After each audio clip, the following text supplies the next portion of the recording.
Je suis ravi d'être parmi vous ce soir et je suis super enthousiaste parce qu'on va parler de Docker et pas n'importe quel Docker, on va parler de Docker pour nous les devs.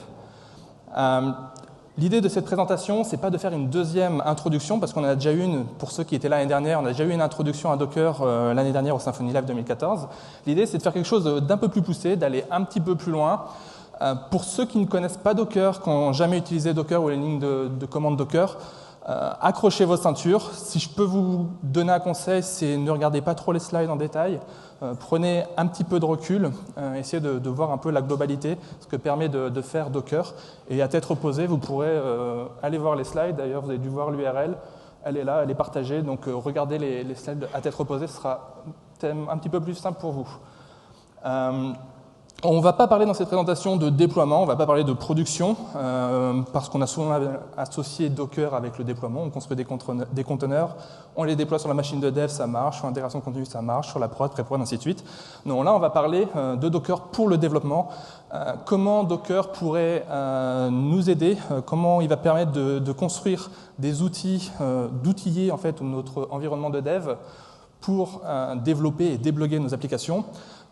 Comment il va nous permettre d'accéder à des applications que tout le monde connaît mais qui sont très complexes à installer ou qu'on n'utilise pas parce qu'elles sont complexes à configurer ou qu'on ne pense pas à les utiliser. Ces applications, on va voir 2-3 exemples. Et donc on va voir avec Docker comment ça permet de simplifier tout ça. Ça a aussi simplifié l'arrivée des nouveaux développeurs dans l'équipe. Ils n'ont plus de script d'install ou de longues procédures readme à suivre. Il va juste y avoir un Docker up. On va voir les commandes à lancer pour bootstrapper le projet et c'est censé marcher du premier coup, quel que soit l'environnement, à condition d'être, dans certains cas, d'être sur du Linux. On va également parler d'environnement de dev et de test. Docker va nous permettre d'avoir un environnement qui est le plus proche possible de la production. Et quand je dis proche, je ne parle pas de version de PHP et de version d'OS, ça fait partie de l'acquis pour moi. Je parle vraiment d'être proche au terme de l'architecture et des services et des dépendances. Je suis tellement enthousiaste et j'étais un peu perturbé par les slides, j'ai oublié de me présenter. Je m'appelle Jérémy Derusset, je suis lead dev chez Sensio Labs et j'adore la virtualisation. Au point que tout ce que je peux, je le virtualise. Sur ma machine, il n'y a pas d'Apache, il n'y a pas de MySQL, il n'y a pas d'HDDB, il n'y a rien, il n'y a même pas de PHP. Les slides, elles devaient être virtualisées, mais bon, elles sont du coup sur Internet. Et même à une époque, mon IDE était virtualisé dans le cloud, dans une VM sur le cloud. Voilà, enfin, j'adore la virtualisation. Pourquoi? Parce qu'aujourd'hui, chez Sensio Labs, je travaille actuellement sur différents projets. Ça, c'est ce sur quoi j'ai travaillé hier. J'ai masqué les clients, mais voilà, c'est pas ce sur quoi j'ai travaillé la semaine dernière, le mois dernier. Non, c'est ce sur quoi j'ai travaillé hier. Je change d'un projet à l'autre. Et c'est des stacks classiques, du LAMP. On a du microservice ou de la SOA un peu avec plusieurs serveurs. Et j'ai pas envie d'installer tous ces services sur ma machine de dev parce que j'ai pas envie de mettre 2 heures à démarrer. Et il y a mon responsable qui me dit tiens, il y a un nouveau client qui arrive, un projet C, on a de l'Oracle, du Solar et compagnie, et ça, j'ai pas envie de l'installer sur ma machine. Jusqu'à présent, la solution que j'avais, c'était d'utiliser les VM. Je pense qu'ici, tout le monde voit ce que c'est qu'une VM. On a un OS qui tourne dans un OS et on peut ainsi isoler nos différents projets. On va pouvoir les cloisonner sur différentes machines. L'avantage, on est isolé, au moins, c'est pas grave si j'installe de l'Oracle dans une VM, je vais pas pourrir ma machine. L'inconvénient, par contre, c'est que ça prend beaucoup de ressources, énormément de ressources. Et tout le monde le sait, à moins d'avoir une machine surpuissante, quand on a 2-3 projets qui sont lancés, si je parle de Vagrant ou compagnie, 2-3 VirtualBox lancés en parallèle, on commence déjà à avoir sa machine qui souffle. Heureusement est arrivé Docker. Enfin, non pas vraiment, parce que la technologie sur laquelle se base Docker existe depuis longtemps. Il s'agit en fait de virtualiser le système d'exploitation. On parle de container. Un container, qu'est-ce que c'est? C'est de l'isolation de process. On a le process qui tourne dans un container, on voit globalement l'idée. Et ce que va faire Docker ou les technologies comme LXC ou d'autres vont isoler ce process de façon à ce qu'il ne puisse pas communiquer avec les process qui sont à côté. Et avec du chroot, on va lui exposer un système de fichiers qui est séparé. Du coup, on a des applications qui sont en train de tourner, vous le voyez à droite, directement sur le host. C'est la différence majeure, ce n'est pas une VM, c'est un process qui tourne, qui est isolé. La preuve, c'est si vous lancez un PostgreSQL dans un container et vous faites PS sur votre host, vous verrez le processus Postgre qui tourne sur votre machine. Concrètement, qu'est-ce que ça change? Ça change beaucoup de choses en termes de performance, parce que du coup, on n'a pas un OS qui est en train de tourner, qui est en train de bouffer de la RAM, en train de faire tourner des je ne sais quoi, des log rotate ou du SSH ou que sais-je. Il n'y a rien qui tourne. On n'a pas besoin de le booter, donc démarrer un container, c'est même pas une seconde, c'est instantané. Au niveau de la mémoire, pareil, on n'a pas un OS qui est en train de tourner, donc ça ne consomme rien. Vous pouvez démarrer une centaine de conteneurs sur votre machine, vous ne le sentirez pas passer. Et au niveau de l'espace disque, j'en ai pas parlé, Docker fonctionne sur des systèmes disques par layer. Ça marche un peu comme Git, en fait, vous avez un commit, c'est le diff par rapport au commit précédent. Les layers, ça marche un petit peu pareil, où si vous démarrez deux containers basés sur Ubuntu, vous n'allez pas avoir deux disques Ubuntu dupliqués sur votre machine, vous allez avoir un disque, et du coup, les deux conteneurs vont faire un diff quand ils vont écrire des fichiers par rapport à ce premier. Donc ça ne consomme rien, pareil, vous pouvez lancer autant que vous voulez, vous êtes libre. Mais ça, cette technologie, elle repose sur des features du kernel Linux, les cgroup et les namespace, donc ça marche que pour Linux. Et pour les autres, comment on fait pour Windows et surtout pour OS X?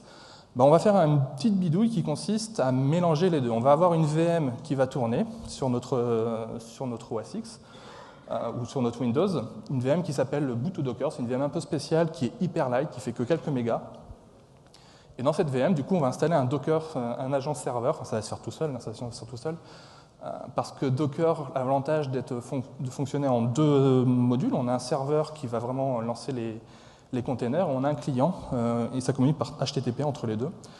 Et donc, du coup, vous installez le client sur votre macOS et vous pouvez piloter en fait les containers sur votre machine virtuelle. Ça marche très bien, à condition de ne pas être trop regardant sur les performances. Il y a un blog post qui va être bientôt écrit, je m'avance peut-être un peu, mais la team Blackfire parle de faire un petit blog post là-dessus, justement, sur comment améliorer les performances de Docker sur OS X. Donc, boot2docker qui marche très bien. Vous avez Docker Machine aussi. En fait, Docker Machine se base sur boot2docker pour faire ça, donc c'est la même chose. Et Kitematic, c'est une espèce d'interface graphique qui marche, c'est pour macOS, tout ça. Une interface graphique qui va vous permettre de gérer vos conteneurs via une belle interface, sachant que Kitematic se base sur Docker Machine, qui lui se base sur boot2docker, donc au final, on a boot2docker. Et pour lancer les commandes, donc on va faire plein de choses. On va pouvoir lancer des conteneurs avec des arguments, passer des variables d'environnement, dire qu'on va partager tel et tel dossier, on va pouvoir lier des conteneurs entre eux au niveau réseau, on va faire pouvoir plein de choses, mais c'est complexe, ça commence à faire des lignes de commande qui sont énormes. Et il y a un outil qui s'appelle Fig, qui va permettre justement de simplifier tout ça. On va déclarer un fichier YAML, et Docker et Fig va se débrouiller avec ce fichier YAML pour générer les conteneurs qu'il faut. J'appelle Fig parce qu'initialement il s'appelait Fig, il a été racheté par Docker il y a quelques mois, et maintenant ça s'appelle Docker Compose. Donc si on vous parle de Fig et de Docker Compose, c'est la même chose. Donc du coup, vous allez créer votre fichier YAML. Là, c'est un truc tout simple, c'est une application web qui part d'une image PHP, une image officielle PHP. Je la link avec ma base de données. Et Fig, ou Docker Compose, va se débrouiller pour booter tout ça. Donc à droite, vous avez des commandes, je les boot, je les arrête, je peux voir les logs, je peux les scaler, je peux en démarrer autant que je veux. Ça va simplifier les commandes. La première chose qu'on va se demander, c'est comment on accède à nos containers. C'est bien joli, j'ai créé mon premier Docker Compose.yml et je voudrais maintenant y accéder. Mes conteneurs, ils sont up, ils marchent, je voudrais y accéder. Avec mon browser, il y a deux solutions. Le premier, c'est le plus simple, utiliser le port. Donc, on va exposer sur le conteneur, on va faire un forward entre le port 80 sur le conteneur et le port 80 sur sa machine. Et sur notre browser, on a juste à faire un localhost 8080 et paf, on tombe sur le serveur Apache qui est en train de tourner sur mon conteneur, ça se fait tout seul. Pareil pour la base de données, si j'utilise un petit IDE genre MySQL Workbench, là, non, c'est du Postgre. Donc si j'ai envie de me connecter avec mon Postgre CLI, une Postgre en 3306, c'est original, mais ça marche, on va voir. Si j'ai envie de me connecter dessus, c'est possible en écoutant localhost. Et puis, vous savez, j'ai deux projets. Donc j'ai le projet A, j'ai pris le port 8080, le projet B, j'ai pris le 8081, et puis mon nouveau projet qui est arrivé avec il y a de MySQL et de l'Oracle et je ne sais plus quoi. Je prends quoi? Je voudrais bien prendre le 8082, mais il est déjà pris par une autre personne de l'équipe qui travaille sur un projet. Il y a trop de ports, c'est pas possible, on ne peut pas aller plus loin. Et pourtant, il y a une solution qui pourrait répondre à ça, ce qu'on fait nous tous les jours, les développeurs. Quand on installe notre Apache sur notre host, on modifie le fichier etc host, on rajoute un DNS, un pseudo DNS, sur 127.0.0.1, et puis ça marche. L'inconvénient des containers, c'est qu'ils changent d'IP à chaque fois qu'ils se démarrent. Donc ça veut dire que chaque fois qu'on démarre un container, il va falloir changer ce fichier OTC-host. C'est pas pratique. Et il y a une techno qui existe, c'est les serveurs de DNS.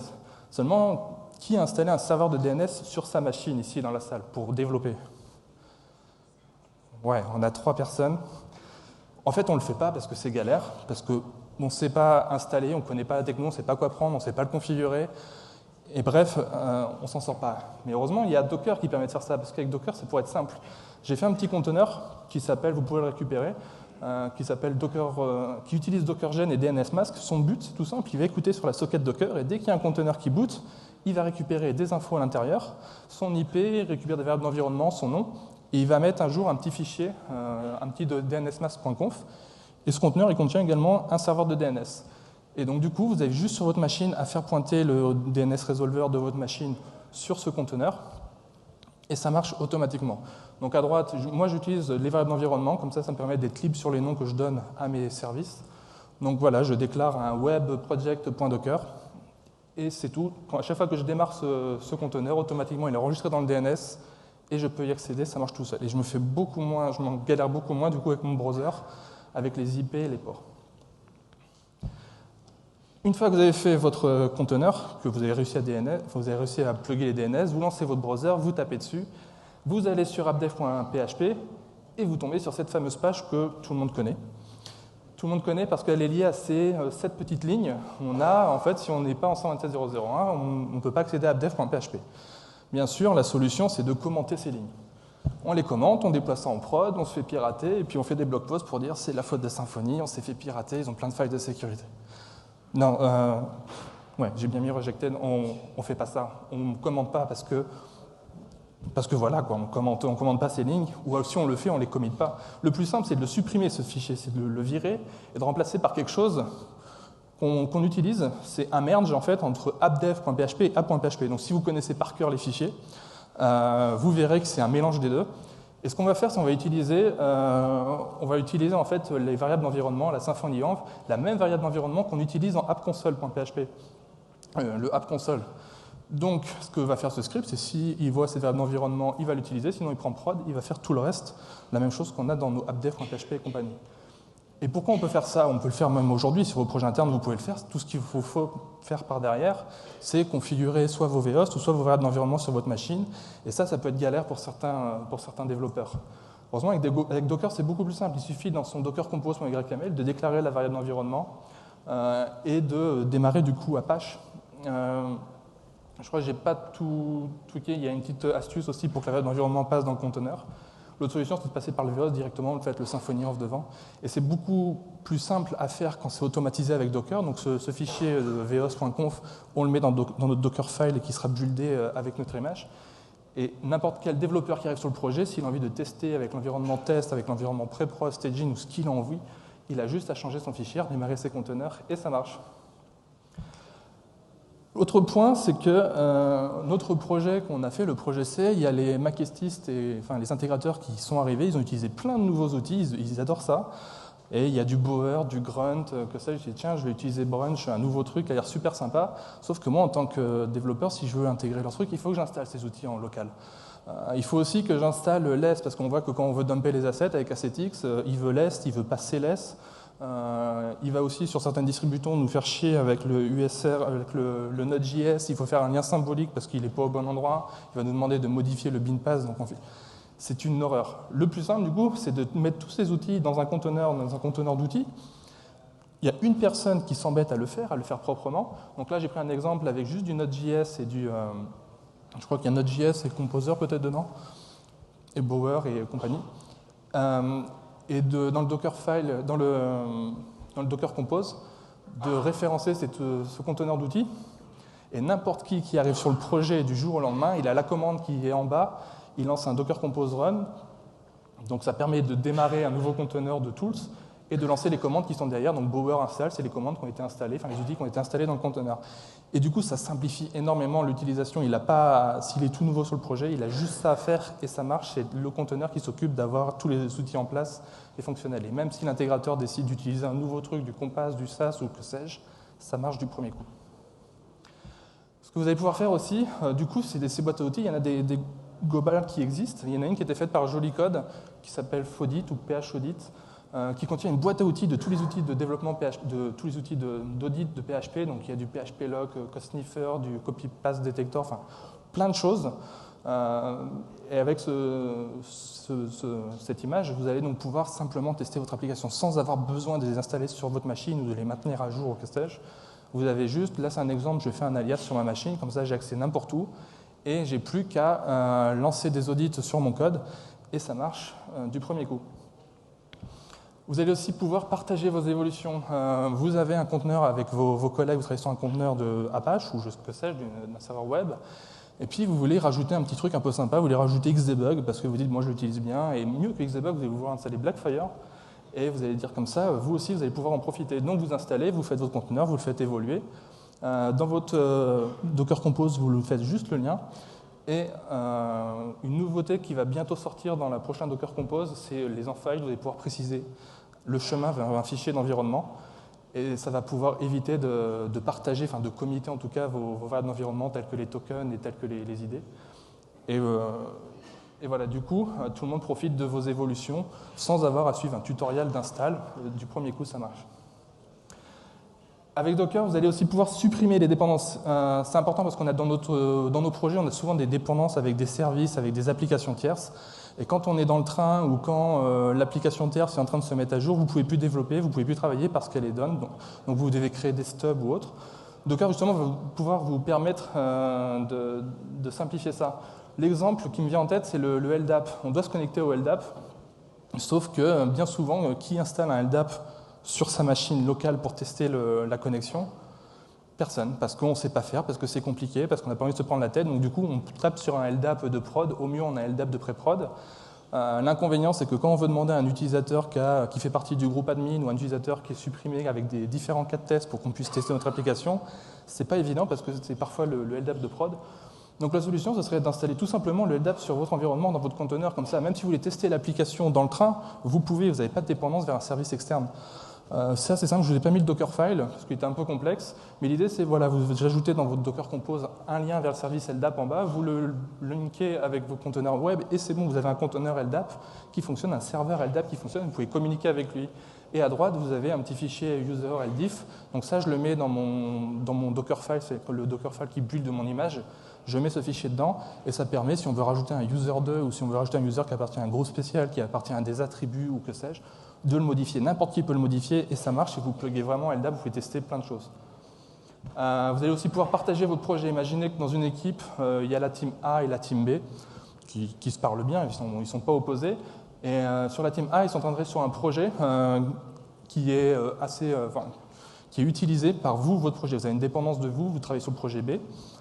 Et la solution, en fait, du coup, plutôt que de vous mettre à disposition un serveur de dev qui ne sera peut-être pas sur la même version que vous ou qui ne sera pas très stable, c'est de vous filer un container, donc le container gris qu'on voit en gros, et dans ce container, peut-être qu'il peut utiliser lui-même des conteneurs. On appelle ça Docker and Docker, parce que dans Docker, vous pouvez faire fonctionner Docker.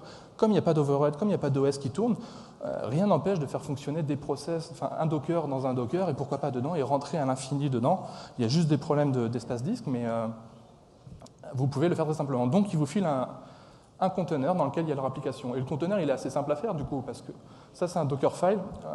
Ce qu'on fait, c'est qu'on copie toutes les sources du projet A dans le conteneur. On peut faire ça plus proprement, mais c'est juste un exemple. On expose le port 80, et la seule commande que fait ce composer, c'est juste de faire un composer up. Enfin, il y a le wrap Docker, c'est ce qui permet de faire fonctionner Docker in Docker. Mais grosso modo, ce qui est intéressant, c'est à la fin, on fait un Docker compose up, et donc ce projet lui-même lance des conteneurs. On build tout ça, on commit, on push ça sur un repository privé, et n'importe qui dans l'entreprise peut l'utiliser. Par exemple, l'entreprise B, si elle a une dépendance sur ce projet, enfin l'équipe B, elle peut utiliser une référence sur le service projet A avec l'image qui pointe sur le repository privé. Et ça marche du premier coup, ils n'ont pas à installer ou pas à avoir de connaissances sur le projet A, ça fonctionne tout seul. Ce que vous permet également Docker, c'est de ne plus faire semblant. On a souvent tendance à avoir des configs qui sont diverses, qu'on soit sur l'environnement de prod, sur l'environnement de dev ou de test. Par exemple, je pense au mail. Sur l'environnement de dev, on va utiliser Gmail pour tester l'envoi de mail. On va obfusquer les utilisateurs parce qu'on ne veut pas envoyer des vrais mails à ces gens-là. On va les envoyer à nous pour pouvoir les tester. Sur l'environnement de test, on va peut-être écrire les mails dans un fichier ou dans un pool en mémoire pour pouvoir les traiter après, pour pouvoir faire des assertions dessus. Et sur la prod, on va vraiment envoyer les emails.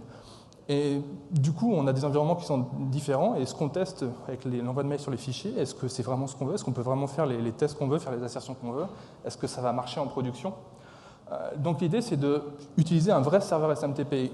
Et pourquoi on n'installe pas de serveur SMTP? Enfin, moi, dans ma carrière, on utilisait les Docker. J'ai jamais de ma vie installé un serveur SMTP sur une machine. Je me débrouillais avec Gmail ou autre. Et on ne le fait pas parce que, encore une fois, c'est compliqué, on ne sait pas faire, on n'a pas envie de s'embêter avec ça.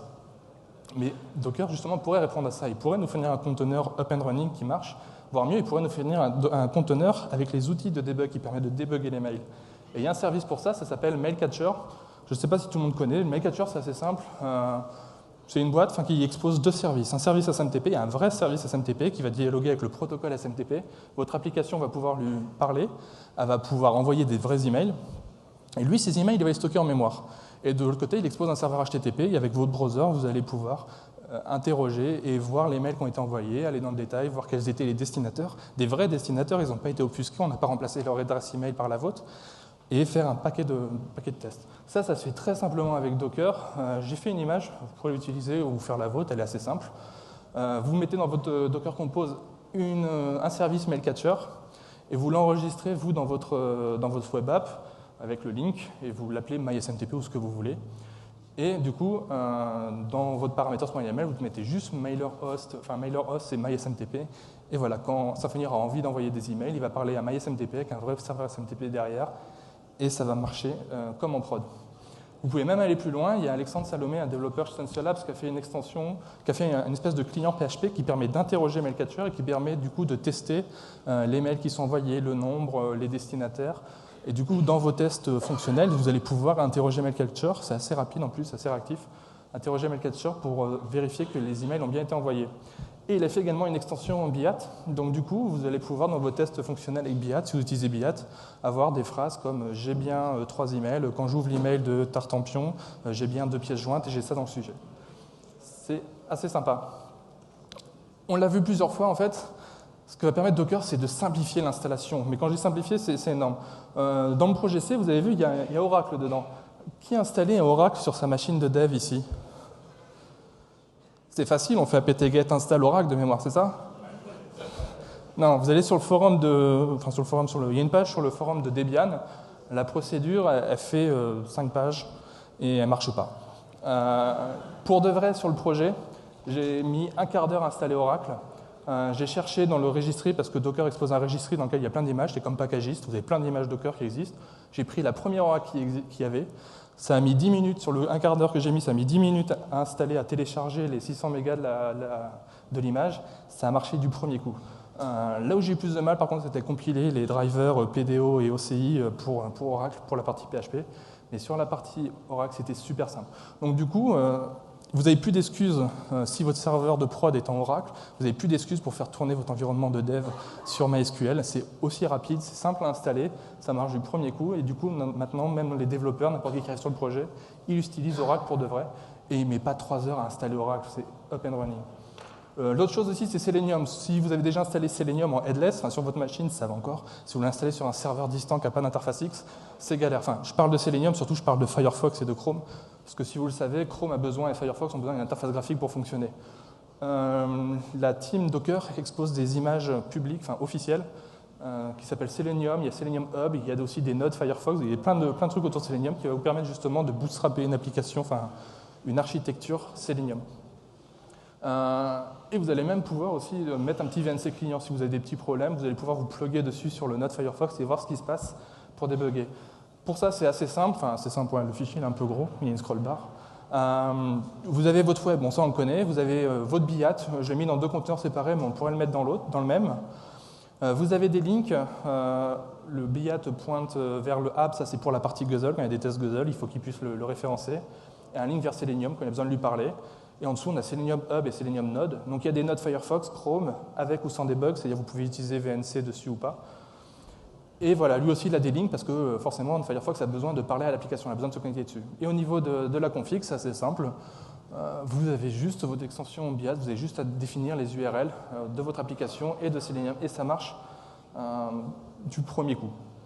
Et pour lancer, vous faites un Docker Compose Run pour lancer le BIAT, et Docker s'occupe de tout. C'est-à-dire que n'importe quel développeur qui arrive sur votre projet demain, il a juste, et qui a installé Docker sur sa machine, il a cette commande à lancer, et les tests fonctionnels, enfin les tests BIAT, sont en train de s'exécuter sur sa machine, avec Selenium, avec toute la stack derrière, et ça marche de la même façon que sur votre machine.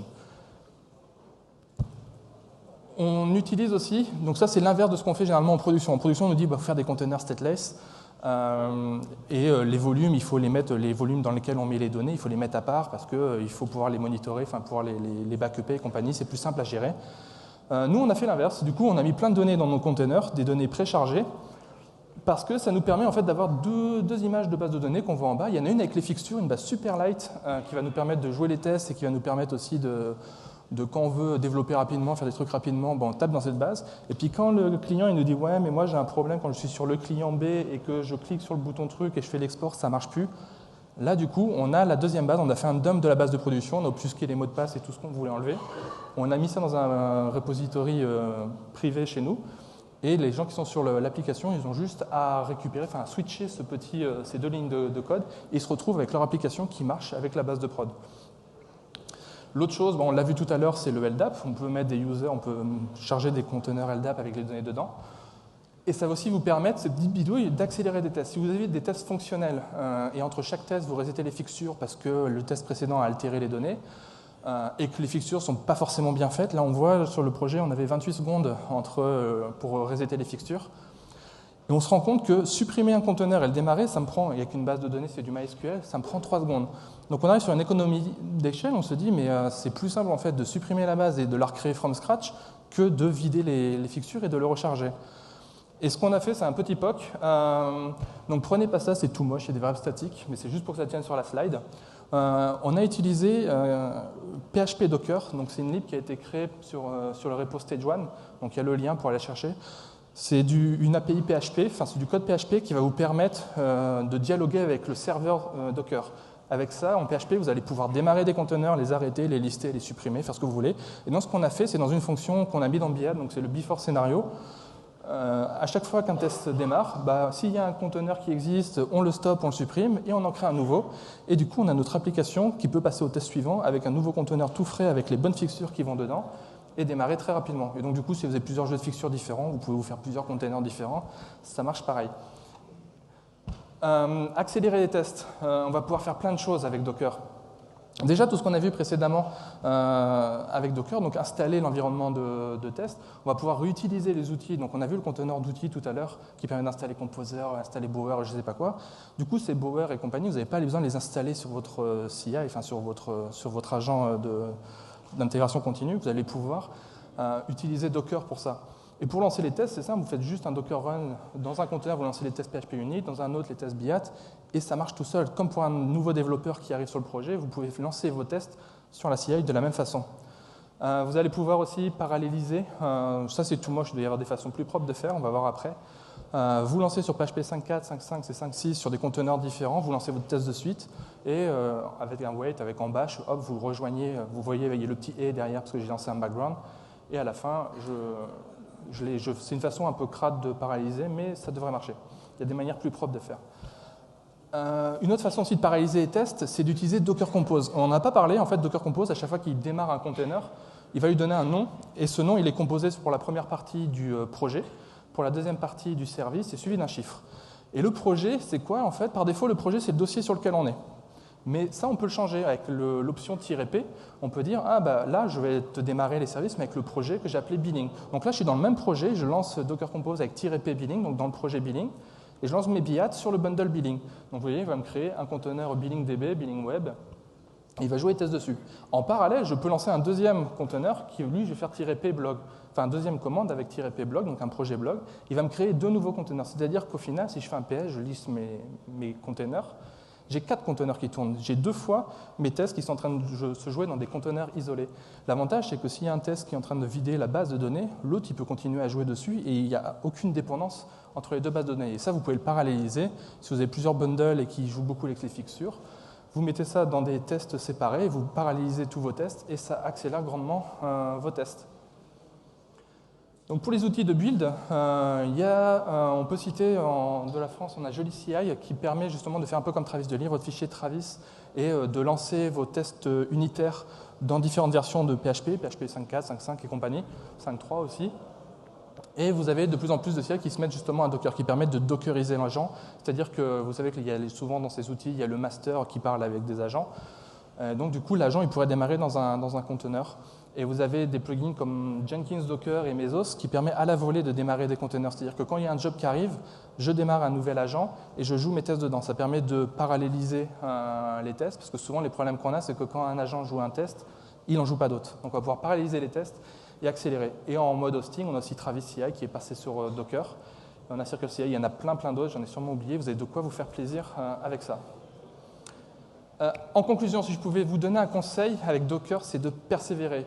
Je fais souvent le rapprochement entre Docker et Git parce qu'il y a beaucoup de points communs sur plusieurs sujets et la courbe d'apprentissage en fait partie. Je ne sais pas si vous vous souvenez de vos premiers commits que vous avez fait. Vous faites un commit, on vous dit il n'y a rien à committer, bah oui, parce qu'il faut faire un add avant. Vous faites un push, vous prenez une erreur parce qu'on vous dit que vous n'êtes pas fast forward, alors vous faites un push force et on vous fait engueuler par les copains. Sur Docker, c'est exactement pareil. Vous allez galérer, je ne vais pas vous le cacher, vous n'allez pas comprendre, votre conteneur ne va pas démarrer ou va mourir à bout d'un certain temps, vous ne comprenez pas pourquoi, vous n'allez pas pouvoir débugger, pouvoir loguer. Donc persévérez parce que l'outil, ça vaut vraiment la chandelle. Oubliez vos réflexes de VM. Un conteneur n'est pas une VM. N'essayez pas de vous connecter en SSH dessus, ça ne sert à rien. N'essayez pas d'essayer de comprendre, de traiter le conteneur comme une VM ou d'installer plein de choses dessus et de tout mettre dans un conteneur. Parce qu'un conteneur n'est pas une VM, ça fonctionne différemment. Et essayez également de penser conteneur. Aujourd'hui, quand vous avez un nouveau truc, vous dites tiens, je vais tester. Et dites-vous, est-ce que ça ne serait pas plus simple de le faire tourner dans un conteneur? J'ai un exemple, on a mis des applications sur Cordova qui permet d'embarquer des applications mobiles. Avant d'installer Cordova sur ma machine, je me dis tiens, est-ce qu'il n'y a pas un conteneur qui existe? Et du coup, j'utilise Cordova dans un conteneur. Au moins, si j'ai plus envie de faire de Cordova demain, je n'ai pas un truc qui est installé sur ma machine. J'ai un collègue chez Sensiolabs qui, lui, dockerise tout. Donc, il a son Firefox, son Chrome qui tourne dans des conteneurs. Il y a absolument tout qui tourne dans un conteneur. Et comme ça, quand il change de machine, il n'a rien à installer. Tout est déjà là. Il a juste à récupérer ses confs et ses scripts pour lancer ses conteneurs. Et ses conteneurs démarrent. Dernière slide, on recrute, donc si vous avez du talent et que vous voulez travailler avec des gens qui ont du talent, enfin pas moi en termes de display, venez chez nous, vous allez voir juste à côté, il y a les filles qui vous attendent, pour de vrai. Merci, est-ce que vous avez des questions ?